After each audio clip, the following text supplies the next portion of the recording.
बोला बोला देवघर वाले बाबा की। बोला बोला बाबा गरीबनाथ की।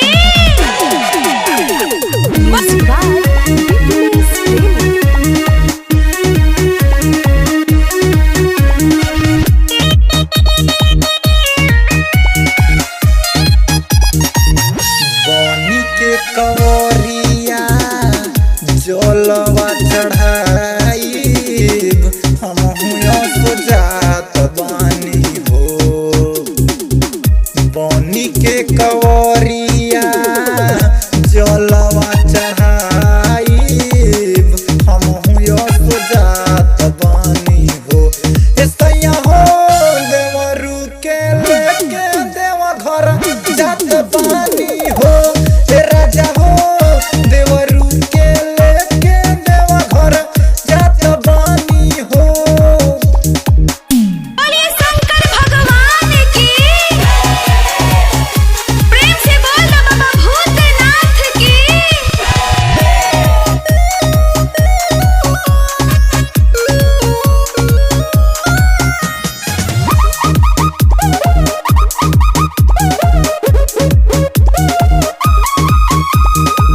विजयगढ़ किला से जलवा उठाई जाके शिव द्वार भोले बाबा के चढ़ाई।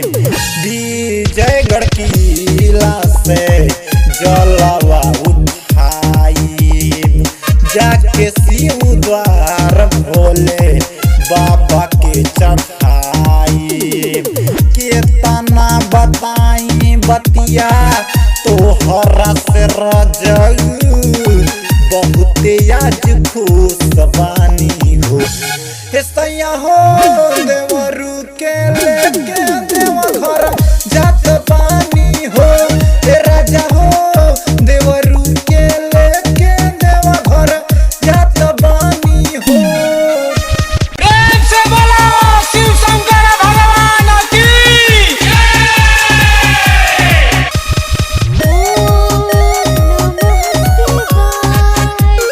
बोलो शंकर भगवान की